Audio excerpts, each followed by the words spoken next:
Bonjour à tous et merci de nous rejoindre pour ce Face à la presse dédié à un expert de la mobilité des professionnels, un constructeur carrossier. Bonjour Patrick Gruau. Bonjour à vous. Merci d'avoir accepté notre invitation. Vous présidez le groupe Gruau qui vient tout juste de fêter ses 130 ans. Vous aménagez et vous transformez des véhicules utilitaires sur mesure. Le groupe familial fondé à Laval en 1889 par votre arrière-grand-père qui était charron, et le charron, tout le monde ne le sait peut-être pas, c'était l'ancêtre du carrossier. Aujourd'hui, vous êtes spécialisé dans le véhicule utilitaire, ambulance, camion-benne, voiture de pompiers ou de police, fourgon isotherme, rien ne vous échappe. 1500 collaborateurs, vous transformez chaque année 54 000 véhicules pour un chiffre d'affaires, je crois, de 290 millions d'euros l'an dernier. C'est bien cela ? Pour cette année. Pour cette année, d'accord. On va parler avec vous, bien sûr, de mobilité professionnelle, les nouvelles normes, les nouveaux matériaux, les nouveaux services, et vous nous direz comment vous voyez l'avenir de ce groupe Gruau lorsque la 7e génération sera aux manettes, puisque la 7e, elle vient d'arriver, hein, c'est ça ? La 6e est déjà en place et la 7e vient de naître. Voilà. Bravo. Pour vous interroger, notre confrère Thierry de Saulieu, bonjour. Bonjour. Grand journaliste spécialisé devant l'Éternel, vous avez travaillé sur plein de supports, Figaro, Argus, Équipe. C'est vrai que vous avez fait 18 fois le Paris-Dakar ? Oui. Voilà, sur camion. Mais ce qui est mieux, c'est de l'avoir gagné 3 fois. Hein. Ah, je croyais que c'était 5. 3 fois. Non, quand même. Non, Bravo. non. Aurélien Fleureau, Europe 1. Bonjour. Ravi de vous accueillir pour Merci. cette première, pour ce qui concerne Face à la presse. Et puis Christophe Bourreau, RTL. Bonjour Christophe. Bonjour. Patrick Gruau, on va d'abord parler de la situation actuelle, la mobilité professionnelle en 2019. Est-ce que vous pouvez nous dire, après on fera l'historique de la maison, que vous demandent vos clients aujourd'hui qu'ils ne vous demandaient pas il y a 10 ans ? Des usages de plus en plus pointus. Donc notre métier s'est considérablement orienté vers l'observation des usages et puis qui nous permet d'innover dans de meilleures conditions. Donc ça c'est la première chose. La deuxième chose que j'évoquerai, c'est du délai court. De plus en plus vite, effectivement. On acceptait qu'un véhicule puisse être réalisé en 4 à 6 semaines quand il s'agissait d'un véhicule pour handicapés de 4 à 6 fauteuils roulants. Aujourd'hui, c'est plutôt 4 à 5 jours. C'est-à-dire que l'unité de mesure n'est plus la même. Voilà, ça fait partie des choses. Et puis bien sûr du prix, mais ça, le prix, c'est quelque chose de classique et qui existait, je crois, déjà à l'époque de mon arrière-arrière-grand-père. Parce qu'en fait, je suis la 5e génération. Il y a eu un arrière-arrière-grand-père. Ouais. Le départ, c'était donc des charrettes. Des charrettes, oui. Charrettes. Tout à fait. Puis des calèches. Alors, ce sont des charrettes, des carrioles. À cette époque-là, en 1889, c'était la force hippomobile. Donc, on est passé de l'hippomobilité à l'automobilité. Et ceci au début du siècle dernier. Et jusqu'au moment où mon grand-père, Marius, a compris que les constructeurs automobiles intégreraient la totalité de la transformation, c'est-à-dire non seulement le châssis, le moteur, les 4 roues, mais aussi la carrosserie. Donc c'est là où il s'est orienté progressivement vers le véhicule utilitaire ou industriel. Thierry de Saulieu. Alors, la société Gruau est une société, c'est un géant que je dirais personne ne connaît. J'espère que je vous vexe pas en disant ça. Parce que vous êtes le premier européen dans l'utilitaire et suivant tous les secteurs que vous couvrez, puisque vous avez 25 marques, sauf erreur de ma part, vous couvrez vraiment tout ce qu'il y a de possible. Alors, je sais que votre grand-père, il a eu un coup de génie, votre arrière-grand-père a un coup de génie, il s'est installé devant le marché, et les gens qui venaient au marché lui commandaient des charrettes anglaises, des chariots, des charrois et tout. Et donc, vous, comment êtes-vous venu à être ce que vous êtes aujourd'hui, un géant ? Parce que vous êtes un géant. Non, je ne crois pas que nous soyons un géant, mais en tout cas, nous sommes effectivement le premier constructeur carrossier français, toutes catégories confondues, le premier en Europe dans notre segment d'activité, le véhicule utilitaire. Écoutez, je crois que c'est d'abord une longue histoire. 130 ans, c'est 5 capitaines qui ont été, je crois, chacun d'entre eux visionnaires, chacun dans leur domaine, qui ont été audacieux. L'audace, c'est une des 4 valeurs de notre groupe, mais je crois qu'à 50 ans, comme mon arrière-arrière-grand-père quitte l'entreprise familiale dans un petit village d'Ernée en Mayenne pour venir à la capitale, mais la capitale de la Mayenne, c'est-à-dire Laval simplement. Il fallait être audacieux. Il est parti avec ses 5 compagnons, ses 5 enfants. Il était veuf. Je crois que c'était quelque chose de courageux à l'époque. Et puis, si je remonte au fil du temps, il y a des sacrés paris qui ont été faits aussi. Mon grand-père Marius a accepté en 1955 un marché de 250 autocars pour l'armée de l'air, ce qui était à l'époque l'équivalent de 3 années de chiffre d'affaires. Donc, ce sont des paris un peu fous. Alors, c'était les 30 Glorieuses, c'était des périodes où, je dirais, les marchés étaient porteurs d'une façon générale, mais 3 années de chiffre d'affaires en une seule affaire, moi, le premier, aujourd'hui, j'y réfléchirais à 2 fois quand même. Patrick, vous parlez de votre grand-père et des coups de génie qu'il a eus. Je dois dire que on dit que les Français sont régionalistes, un petit peu sur leur quant à soi, travaillent dans leur petit coin. Et vous, quand vous avez repris l'entreprise à votre père René, vous avez aussi fait un grand pari à l'international. Et ça, c'est incroyable. Vous êtes présent en Chine et aux États-Unis. Sans parler de l'Italie, de l'Allemagne et de la Pologne. Oui, écoutez, ça fait partie des paris les plus récents.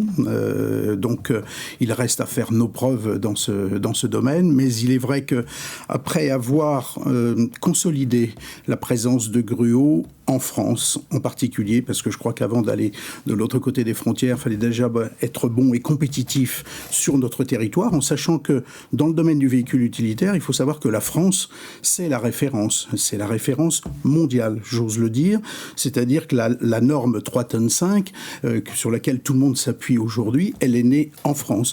Les 2 chevaux camionnettes, les 4L fourgonnettes, les fameux type H, les J7, les J9, tout ça, ce sont des produits français sur lesquels se sont même calés nos amis allemands.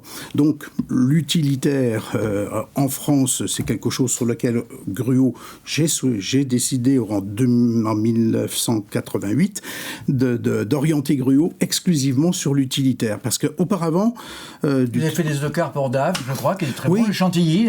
Oui, je vois que vous avez une bonne mémoire, Thierry, mais c'était un superbe véhicule, effectivement. Vous avez fait des autocars tout-terrain aussi, avec le Safaribus, qu'on rencontre en ce moment à la frontière de l'Himalaya ou en Afrique. Oui, ce sont des superbes réalisations qui ont porté Gruau pendant un certain temps, mais il y a un moment donné, on ne peut pas être compétitif dans tous les domaines. Donc, on a fait le choix, j'ai fait le choix de dire on oriente Gruau dans ce que l'on sait faire de mieux et en plus qui m'apparaissait être le plus porteur. La circulation en ville, la livraison en ville est quelque chose qui, pas besoin d'être grand clair pour comprendre quand même que les utilitaires en ville ont toute leur place et c'est pour ça que j'ai souhaité orienter Gruau dans ce domaine depuis 1988 et ensuite de devenir un multispécialiste dans ce domaine, c'est-à-dire faire non seulement... On dit que vous accompagnez les gens de leur naissance dans l'ambulance à leur mort avec du carme dans les fourgons funéraires. Hein. Oui, mais il y a d'autres étapes.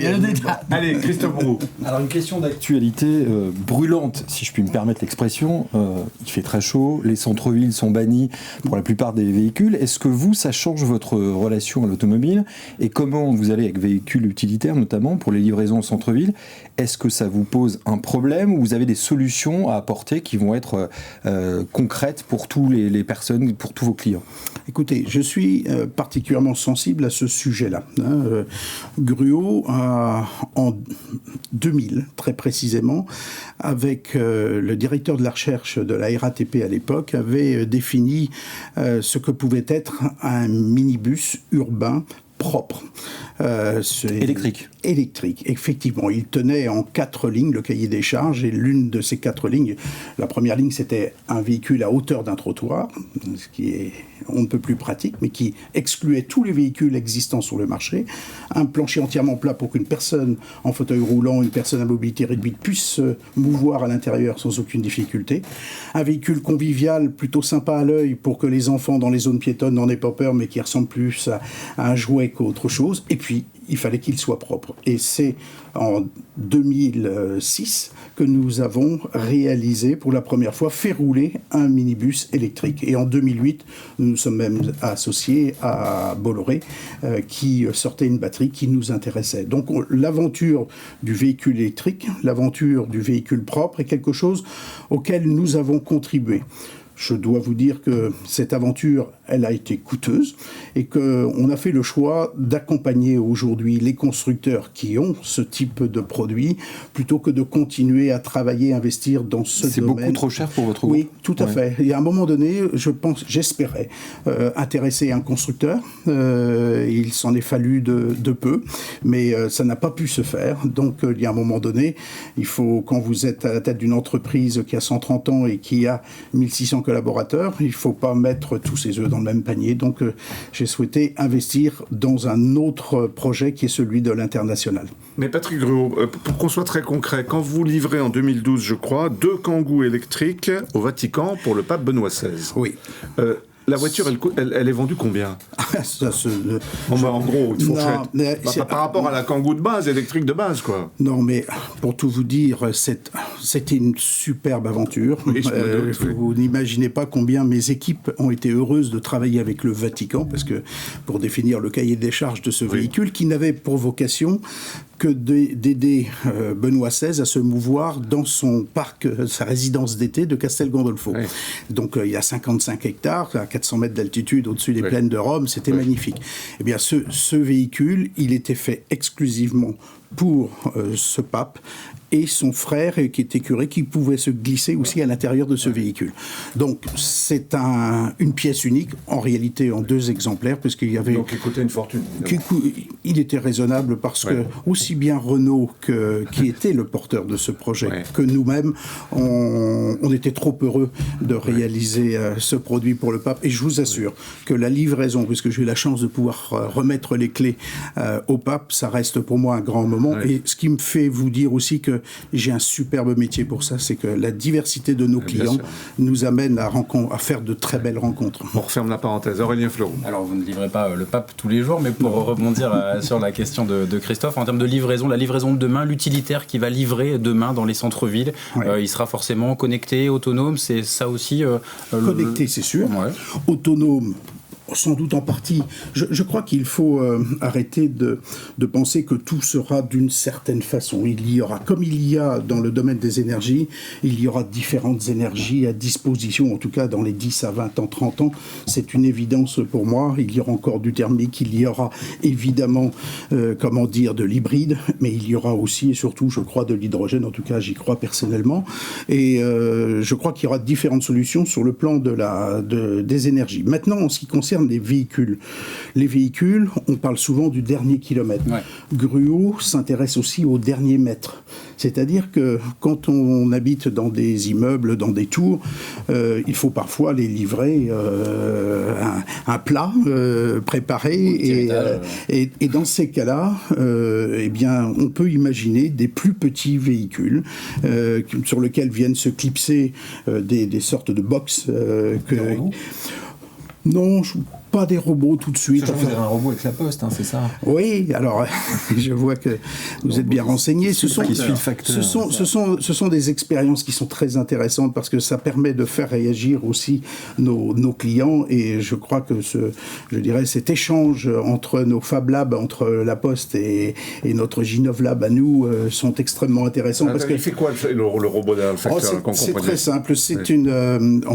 Quand on parle de véhicules autonomes, là en fait c'est un petit véhicule, 4 roues, vous imaginez un très gros caddie, on va dire, et qui suit le facteur. C'est-à-dire que le facteur n'a aucun effort à réaliser, il n'est pas non plus sur un vélo, ça lui permet de se mouvoir dans une rue, et il a son chariot qui le suit tout simplement. Voilà, donc c'est quelque chose que l'on a imaginé ces derniers temps. Et effectivement, c'est là où je parle du dernier mètre et pas seulement du dernier kilomètre. Patrick, aussi vous êtes des gens très novateurs, parce qu'il ne faut pas oublier que, le petit carrossier de Laval, c'est quand même le monsieur qui a réussi à faire pour Renault les premiers Kangoo collés. Oui, alors... Ça, c'était quand même une... Oui, alors si vous présentez ça comme ça, Kangoo collé, c'est pas ça qui intéressait le client utilisateur, mais on va parler du Kangoo rallongé. C'est-à-dire qu'on a proposé, effectivement, à Renault, une version de sa fourgonnette rallongée. Alors le carrossier que nous avions l'habitude de rallonger les véhicules en les coupant et en rajoutant la tôle, donc on soudait, mais il était évident que ces véhicules, au bout d'un certain temps, avec les normes d'anticorrosion qui existent aujourd'hui, ces véhicules, au bout d'une dizaine ou une quinzaine d'années, avaient quelques difficultés pour cacher les quelques points de rouille qu'il pouvait y avoir. Donc, sur les soudures. Sur les soudures, effectivement. Et là, mes équipes ont eu une idée de génie, effectivement. C'est un jour, ils sont venus me voir en disant, Patrick, et si on rallongeait le Kangoo par collage?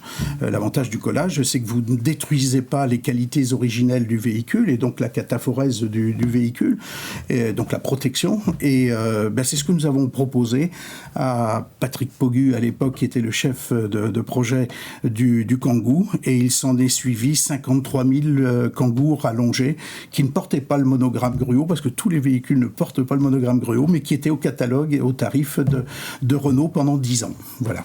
Vous êtes un groupe français uniquement. Alors, à l'actionnariat, c'est du français. Oui. Est-ce que vous avez aujourd'hui les reins suffisamment solides pour pouvoir résister à des groupes, à des mastodontes? Et votre faiblesse n'est-elle pas aussi finalement votre marché français qui est de l'ordre de 80%, c'est ça? Oui, voilà. Tout à fait. Est-ce que c'est pas une faiblesse aujourd'hui? On voit avec les groupes, les constructeurs automobiles, Renault et PSA notamment, qui essayent de plus en plus de sortir de ce marché européen pour se mettre à l'abri. Est-ce que vous, finalement, c'est pas votre faiblesse? Alors, c'en est une à mes yeux. Ça ne l'est pas totalement en réalité, parce que ce qu'il faut, c'est être capable de se comparer à ses concurrents. Il n'y a pas un seul concurrent identifié aujourd'hui qui est le modèle économique de Gruau. C'est-à-dire, qu'est-ce qui caractérise Gruau? Nous sommes un multispécialiste, c'est-à-dire que nous faisons 20 lignes de produits différents. Dans notre profession, la plupart du temps, un carrossier est spécialisé dans un domaine. Il y a les carrossiers qui ne font que de la benne, ceux qui ne font que de l'isotherme, ceux qui ne font que du transport de personnes, etc. Vous êtes le généraliste des carrossiers? Non, surtout pas. Non, nous sommes le multispécialiste. Le généraliste, il n'est pas compétitif. Le multispécialiste, il est compétitif. C'est-à-dire que dans chacun des domaines, nous sommes le numéro 1 ou le numéro 2, parce que l'effet volume, dans notre métier, la main de l'homme est toujours très présente. Et on a coutume de dire qu'à chaque fois, dans la courbe d'apprentissage de la réalisation de nos produits, à chaque fois qu'on double les quantités, on baisse les temps de 20%. Donc vous comprenez aussi pourquoi Gruau s'est construit au fil du temps, non seulement avec de la croissance interne, mais aussi de la croissance externe. De la croissance externe ciblée, en disant à un moment donné que Gruau ne faisait pas d'ambulance. Or, c'est un beau marché que l'ambulance, qu'elle soit blanche ou qu'elle soit rouge. Et donc, nous nous sommes lancés dans le rachat de sociétés qui faisaient de l'ambulance, pour être aujourd'hui le numéro 1 en France et même le numéro 1 ex aequo avec un Allemand en Europe. Parce que vous avez des concurrents, y compris en Pologne, en Allemagne, en Chine et aux États-Unis, où vous êtes présent quand même. Là, vous avez des concurrents. Quand la police allemande a besoin d'une voiture, ou les pompiers, à qui s'adresse-t-il? Aux Allemands. Ah. Pas en France, par contre. Oui. Ça fait partie des petites, des caractéristiques de notre beau pays. Et là, effectivement, des fois, on aimerait qu'il y ait un petit peu plus de patriotisme, on va dire ça comme ça, notant que nous sommes un des promoteurs de la French Fab en ce qui nous concerne, parce que je crois que l'industrie automobile française sont très souvent 3 handicaps. L'industrie, ça fait peur des fois, l'industrie automobile encore un peu plus. Et quand on parle de la France, ça l'est encore un peu plus. Donc, d'avoir survécu pendant 130 ans dans ce domaine-là, c'est une belle performance de la part de toutes les équipes Gruau au fil des années. Notre présence en Allemagne, elle n'est que récente et nous allons nous appuyer sur des distributeurs locaux. En fait, le schéma, c'est d'exporter des produits en kit qui vont être montés par des carrossiers allemands. Ça passera sans doute mieux que si c'était Gruau qui allait tout seul. Patrick, vous avez parlé de votre côté polymorphe avec tout ce que vous faites, mais vous disiez répondre aux besoins du client. Mais vous êtes aussi répondre aux besoins des constructeurs. Parce qu'aujourd'hui, si vous êtes en Amérique, en fin de compte, c'est pour carrosser pour part des pick-up américains, mais aussi des véhicules européens d'origine Mercedes ou d'origine Fiat. Donc vous avez ce suivi des constructeurs ? Alors c'est vrai qu'on essaye d'accompagner les constructeurs de véhicules utilitaires de type européen un peu partout dans le monde. Dans le cas des États-Unis, en fait, c'est très simple. En l'an 2011, en allant voir un carrossier qui était à vendre au Canada, nous nous sommes rendus compte que, bien ça y est, le véhicule utilitaire de type européen arrivait. Et quand on connaît toutes les qualités de ce produit, on s'est dit, waouh, si les continents nord-américains commencent à y croire, il va y avoir des opportunités. Et c'est un fait. C'est-à-dire que le Sprinter de chez Mercedes, le Ford Transit maintenant, mais aussi le Ram ProMaster, l'équivalent du Ducato, sont 3 véhicules qui commencent à faire des volumes de l'ordre de 400 et quelques mille véhicules par an, c'est-à-dire supérieur ou presque au marché français déjà. Oui, la taille du pays. Il se fait toujours des pick-up, et là c'est plutôt 2 500 000, donc vous voyez qu'il y a encore du chemin à parcourir. Sur l'international, vous avez une ambition, 2022, passer de 20 à 40%, donc doubler. Oui. Vous avez déjà des contrats prêts à signer, ça va se faire rapidement ? Non, ça se fait de multiples façons. En fait, on a une boîte à outils pour développer l'international de Gruau. Il y a d'abord des produits qu'on peut exporter depuis la France, directement, ou depuis nos usines, parce que ça peut être en Espagne, ça peut être en Pologne. Deuxième solution, c'est l'expédition de produits en kit. En kit, c'est parce qu'il y a des taxes douanières parfois entre l'Algérie et le Maroc. Eh bien, le Maroc, il y a des taxes à l'entrée qui font que notre produit fini n'est pas compétitif. Donc, on expédie des produits en kit à un carrossier local qui monte nos produits.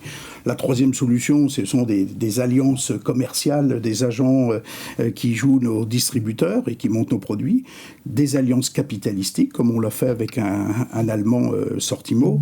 Et puis, derrière, la cession de know-how, on parlait de Chine tout à l'heure, eh bien c'est avec eux que nous avons, avec BSV, un groupe chinois, qui est venu nous chercher, parce que là, ça a été la grande surprise pour moi en avril 2016, de recevoir un message un jour en disant on souhaite vous rencontrer et on souhaite bâtir quelque chose avec vous en Chine. Bon, la Chine ne faisait pas partie de notre projet d'entreprise. L'Asie, j'ai eu du mal à y croire au départ. Ouais.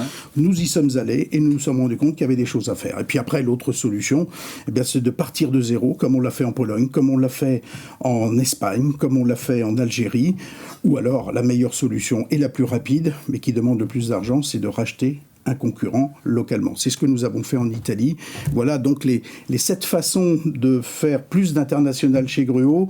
Et franchement, c'est le vrai levier de croissance de notre groupe familial aujourd'hui. Donc vous créez des emplois encore ? Écoutez, oui, c'est plutôt... Alors, c'est quelque chose d'important, en tout cas auquel, personnellement, alors on ne fait pas tout ça pour créer de l'emploi, même si je me sens, en tant que dirigeant d'entreprise, ayant une responsabilité sociale, voire sociétale, de donner, entre guillemets, tous les matins du travail à 1600 collaborateurs qui sont quelque part 1600 familles aussi que l'on fait vivre. Voilà. L'année dernière, vous avez fait 275 millions de chiffre d'affaires. Il semblerait qu'en 2020, vous vouliez en faire 360 ? Oui. C'est quand même une grande marche. Écoutez,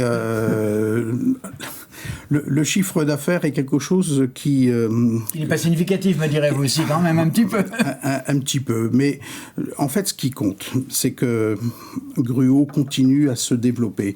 Gruau s'appuie... Moi, j'ai deux axes prioritaires en tant que dirigeant. C'est la pérennité. D'abord, donc bâtir une stratégie qui m'assure la pérennité de ce groupe familial qui a traversé 130 années. J'ai très envie qu'il continue à le faire. Et puis, je suis un adepte du développement parce que je sais que si on stagne dans des métiers comme les nôtres, stagner, ça veut dire ne plus investir, on meurt dans les 3 à 5 ans qui suivent. C'est radical. C'est radical, c'est quelque chose qui a été prouvé malheureusement chez certains de nos confrères assez régulièrement. Donc il faut continuer à aller de l'avant et j'espère que la 6e et la 7e génération s'en occuperont. Votre grand confrère a été racheté par un Anglais. Vous n'avez pas été tenté de le reprendre ou c'était pour vous une situation trop dominante ? C'était pas une question de... Je parle du Rissotti, on soit clair. Oui, c'est un concurrent avec lequel nous avons... Bien bataillé. Oui, puis qu'on continue d'ailleurs, parce qu'ils sont toujours sur le terrain. C'est une entreprise que je respecte particulièrement. Non, je crois que ce qui m'intéresse quand on rachète une entreprise, c'est 2 choses. Soit est-ce qu'il y a un territoire géographique qui est intéressant sur lequel Gruau n'est pas présent, ou est-ce que ce carrossier, alors ça peut être à l'étranger, c'est Onicar en Italie comme on l'a fait, ou bien c'est la première opération de croissance externe que l'on fait à Paris, parce que Paris c'est 20% du marché de l'utilitaire, donc ça vaut la peine d'être proche de Paris. Et depuis d'ailleurs nous avons 3 établissements sur la région parisienne. La deuxième solution, c'est quand ce carrossier apporte quelque chose que nous ne faisons pas dans notre gamme. Nous ne faisions pas d'ambulance, on a racheté Petit, on a racheté Sanicar et autres. Du Rissotti, tout ce que fait cette société, nous savons le faire. Qu'est-ce que vous ne faites pas ? Alors, ce qu'on ne fait pas, ce sont des véhicules, des voitures blindées, par exemple. Ouais. Pourquoi ? Parce que c'est un tout petit marché, et puis c'est un marché un peu particulier. En fait, ceux qui commercialisent ce type de produits commercialisent aussi des armes, des munitions, des bodyguards et autres. C'est pas notre savoir-faire. Voilà. Quelle est votre prochaine croissance externe ? Donc, quel est le prochain secteur auquel, pour l'instant, vous ne touchez pas et que vous voudriez bien toucher en reprenant une société ? Ce ne sera pas en termes de produits, ce sera en termes géographiques. Donc si on fait quelque chose dans les temps à venir, ce sera plutôt de l'international. Alors, j'en reviens à ma question sur la restriction de circulation, parce que vous dites que vous êtes 20% à peu près en région parisienne. Donc, on voit que c'est le marché. Sur le marché. Avec une restriction qui est de plus en plus forte. Est-ce que vous dites finalement, tiens, chouette, pour nous, c'est top, parce que les artisans, les commerçants, les professionnels vont devoir changer de véhicule, parce qu'ils ont des véhicules trop anciens, ou vous dites, finalement, il va falloir beaucoup investir dans les nouvelles normes. Quelle est aujourd'hui votre position par rapport à tout ce qui arrive dans ces zones urbaines ? D'abord, les normes concernent plus les constructeurs que les constructeurs carrossiers. Parce que les normes, ce sont avant tout des problèmes de motorisation. Et ça impacte directement le constructeur et tous les constructeurs. D'une façon assez sérieuse. C'est-à-dire que le législateur n'y est pas allé de main morte avec l'évolution de ces normes, au point même de mettre parfois les constructeurs, je dirais, avec des impasses dans certains plans produits, parce que pas le bon moteur au bon moment, à un moment donné. Bon, tout ceci va se réguler. Ça va dans le bon sens. Sincèrement, moi, je fais partie de ceux qui pensent qu'on doit laisser une planète plus propre que ce qu'elle est aujourd'hui. Il y a du travail. Ce que je voudrais aussi de temps en temps, c'est qu'on ne parle pas toujours que de l'automobile. Voilà, ça, c'est un sujet, je le dis, c'est un cri du cœur aussi, parce que franchement, ce climat autophobe permanent est quand même un peu insupportable quand on sait tout ce que représente comme outil de liberté pour une voiture, mais aussi d'outils de travail merveilleux que peuvent être ces véhicules utilitaires. Donc, moi, je crois que les centres urbains pourront être plus accessibles avec des véhicules de format sans doute un peu plus... c'est une demande de la part de vos clients ? Est-ce qu'ils vous demandent des véhicules de plus en plus spécifiques ? Différents types de formats, oui. En fait, les clients, vous savez, c'est l'histoire de nos smartphones. Les clients ne demandaient pas tout ce qu'on fait avec un smartphone aujourd'hui. Je crois que c'est à nous d'aller au-devant et de faire des propositions. Je crois beaucoup à cette démarche d'innovation. Chez nous, on appelle ça « vie ma vie », c'est-à-dire on n'hésite pas à mettre un concepteur, un innovateur, comme j'aime les appeler, aux côtés d'un utilisateur, un chauffeur de véhicule utilitaire, celui qui va faire de la messagerie par exemple, et d'observer pendant une journée complète comment il se sert de son véhicule et de quelle façon on pourrait l'aider à rendre ce véhicule plus fonctionnel, plus facile à utiliser, moins fatigant. Qu'est-ce qui va changer dans les prochaines années? C'est l'arrivée encore plus de big data. Oui, ça c'est sûr. Aujourd'hui déjà c'est une donnée importante. Moi je souhaite qu'il n'y ait pas un seul véhicule utilitaire produit par Gruau qui ne soit pas associé à une application quelconque. Donc la connectivité, ça fait partie des choses sur lesquelles nous travaillons et sur lesquelles nous avons déjà des solutions. Une ambulance, aujourd'hui, on vend un produit une application qui permet d'assurer à l'ambulancier que lorsqu'il part sur une intervention, il y a bien tout à bord, par exemple, parce qu'il n'y a rien de pire que d'arriver sur un sinistre et puis de ne pas avoir tout à bord. Eh bien, on a des solutions à apporter pour ça, avec des puces que l'on met sur des appareils médicaux et autres qui assurent, y compris des consommables, que tout est bien à poste. C'est pour un loueur de fourgon grand volume que vous utilisez très occasionnellement pour déménager un jour, et puis vous prenez toujours la même route et vous oubliez que vous avez un véhicule qui est de plus de 3 mètres de haut et vous passez pas sous le premier pont. Et là, on propose des applications. Donc voilà, ce qui est intéressant, c'est qu'on puisse... Elles font quoi les applications? Ça m'intéresse, elles font quoi? Elles réduisent la hauteur? Elles informent qu'il faudrait mieux prendre un autre chemin. Mais, par exemple, véhicules de pompiers, véhicules de police, les administrations, comment est-ce qu'elles travaillent avec vous? Elles ont des exigences de plus en plus fortes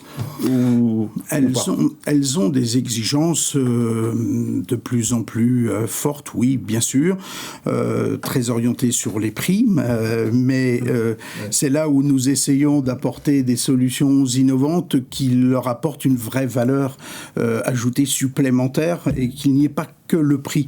En fait, je vous assure que l'observation de l'utilisation des véhicules est quelque chose d'extrêmement intéressant. Et de voir comment un véhicule vieillit. J'ai eu l'occasion, il y a peu de temps, de voir un véhicule et j'interrogeais la personne qui m'avait arrêté sur le bord de la route et je faisais mon enquête de satisfaction client, si vous voyez ce que je veux dire.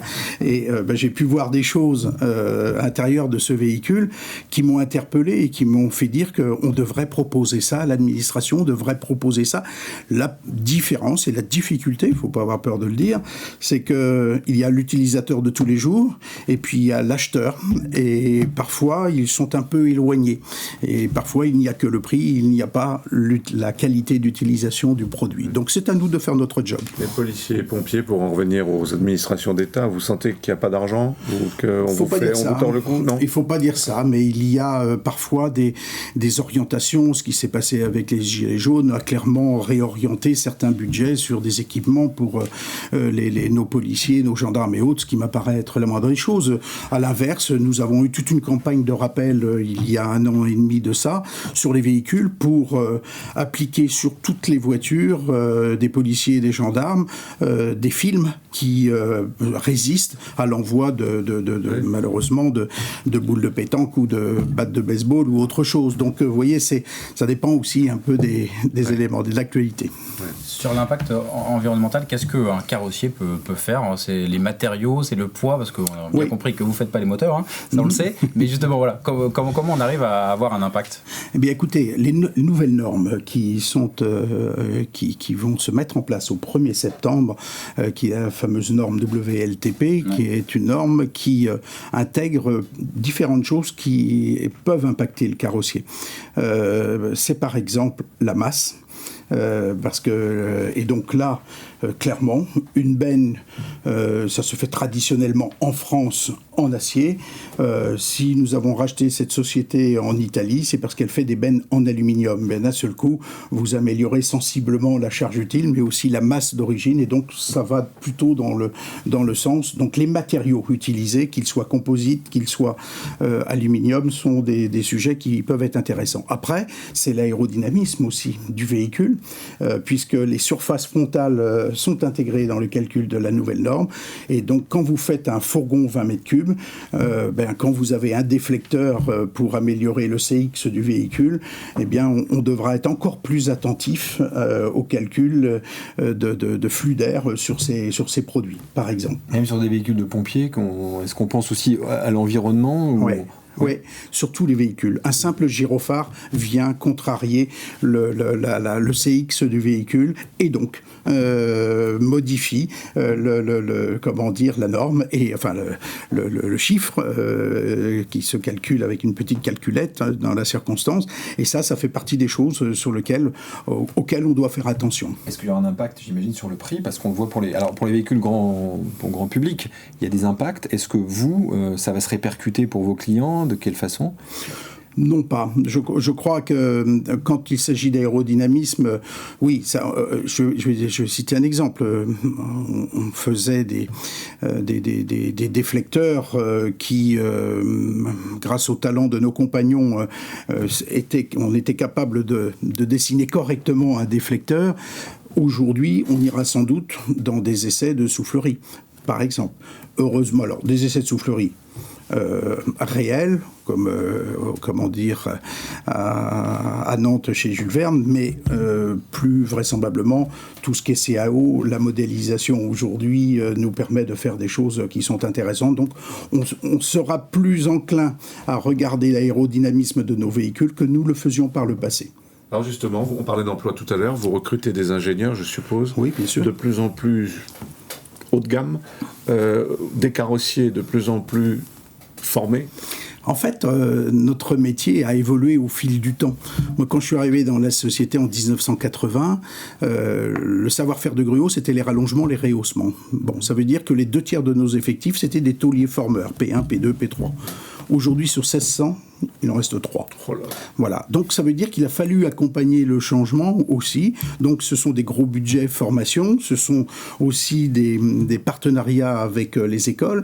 C'est travailler les filières aussi avec notre fédération et puis mes propres équipes à la naissance de nouveaux, de nouveaux programmes, CAP, BEP, Bac Pro, licence, sur lesquels nous essayons de faire évoluer les métiers. Et puis, c'est aussi des partenariats avec des écoles comme l'Estaca, qui est à Laval en plus, donc c'est quelque chose qui nous intéresse, mais aussi des ingénieurs comme les ICAM, que nous aimons particulièrement, parce qu'en plus du savoir-faire, ils ont aussi du savoir-être, et c'est quelque chose qu'on apprécie chez Gruau. Oui. Voilà. Mais c'est l'élite de la carrosserie pour un jeune apprenti carrossier qui veut travailler dans le secteur. Oui. Travailler chez Gruau, c'est le top. J'espère, mais je crois qu'il faut rester modeste par rapport à ça. Une chose est sûre, c'est qu'il trouvera chez Gruau une diversité de réalisations qu'il trouvera nulle part ailleurs. Ça, je peux le garantir, parce que dans notre société, il y a aussi bien des frigoristes que des trajectoiristes, que des mécatroniciens, etc., etc. Parce que dans chacune des spécialités, pourquoi un frigoriste? Parce qu'on fait des véhicules frigorifiques. Pourquoi un trajectoiriste? Parce qu'on a quelques produits qui sont faits avec des robots, et le calcul des trajectoires, c'est quelque chose qui est important. On a une richesse, on a 60 métiers différents chez Gruau. Aujourd'hui, on les a dénombrés récemment, sans parler des fonctions de support. C'était réduit à, je dirais, à quoi? Une bonne quinzaine, pas plus. C'était comme ça. Patrick, excusez-moi de revenir un petit peu en arrière. Quels sont les secteurs qui vous intéressent et dans lesquels vous n'êtes pas encore implanté, que vous souhaiteriez Moi, ce qui m'importe, c'est que l'on accompagne le changement et les mutations de tout ce qui sera livraison en ville et aussi du transport de personnes. Donc, c'est la base de plein de choses. Donc, il faut qu'on soit capable d'apporter des solutions très modulaires. On imagine chez les constructeurs que les véhicules de base vont évoluer aussi. Donc, ce qu'il faut, c'est qu'on soit toujours là pour leur proposer des solutions d'accompagnement, parce qu'une ambulance, ça ne s'aménage pas comme un véhicule frigorifique ou un véhicule funéraire ou un véhicule du BTP.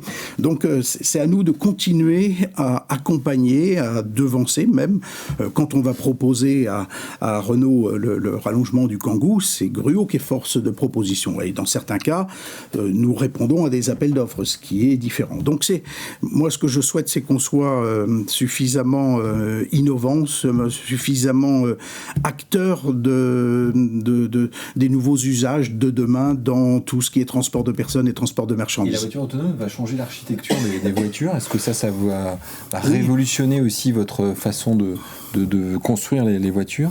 Alors, écoutez, je crois aux véhicules autonomes dans certaines situations. Je n'y crois pas à court terme. Court terme, pour moi, c'est à moins de 10 ans. En tout cas, dans des flux traditionnels sur lesquels nous travaillons aujourd'hui. Bien sûr qu'il est facile de réaliser. On voit des démonstrations tous les jours de nos amis équipementiers qui sont capables de faire rouler des véhicules dans certaines situations. Nous devons rester très attentifs, et ce qui se passe de l'autre côté des États-Unis, du côté de la Californie ou au CES sont quand même des choses intéressantes à observer, parce qu'on sait que ce qui se passe en Californie, 5 ans plus tard, ça se passe dans le cœur des États-Unis, et 5 ans plus tard, ça a traversé l'Atlantique, ça vient un peu en Europe. Bon, donc il faut qu'on y soit attentif. Je crois que néanmoins, il y a quelque chose qu'il faut intégrer, c'est qu'un constructeur carrossier comme Gruau travaille toujours sur la base d'un véhicule constructeur. Donc la question, elle est plus à poser aux constructeurs, parce que nous devrons toujours accompagner les changements que les constructeurs vont faire sur leur future gamme. On parle toujours des carnets de commandes d'Airbus, de Boeing. Alors le carnet de commandes de Gruau, il y a du travail pour les 2 ans qui viennent, les 3 ans qui viennent. Non, on ne raisonne pas comme ça, parce que selon les types de produits, c'est un carnet de commandes à la journée, d'autres c'est la semaine, d'autres c'est au mois, d'autres c'est à l'année. Et quand on travaille avec les constructeurs, c'est 8 à 10 ans. Quand on prend une commande pour un constructeur, alors c'est énorme, c'est la durée de vie du produit. C'est énorme, mais c'est aussi excessivement difficile à obtenir ce marché. Et c'est en amont, c'est 2 ou 3 ans de travail. Bon, on vous souhaite plein de bonheur. Qu'est-ce que vous dites à la 7e génération ? Elle est peut-être trop petite pour en parler, mais, oui. Mais quand elle va en parler, là... Elle n'est pas encore en stage. Elle n'est pas encore en stage, non. Non, mais elle a quand même coupé le ruban pour l'inauguration de notre espace patrimonial. Vous allez me dire, il faut rester chez Gruau, il faut travailler chez Gruau. Non, mon père ne l'a pas fait d'ailleurs. Oui. Mon grand-père l'a fait, lui, par contre. J'avais droit à des intraveineuses tous les jeudis après-midi à l'époque. Mais non, je crois que je lui dirais la chose suivante. On fait un beau métier, difficile, mais c'est un beau métier. C'est un beau métier parce qu'il s'intéresse aux clients, à des clients excessivement différents. Et franchement, ça, je crois que c'est quelque chose qui est passionnant. Merci infiniment, Patrick Gruau, d'avoir participé à ce rendez-vous. Très belle entreprise. Hein. Vive la France, on a envie de dire. Hein, merci. Quand on vous voit et qu'on vous écoute. Merci.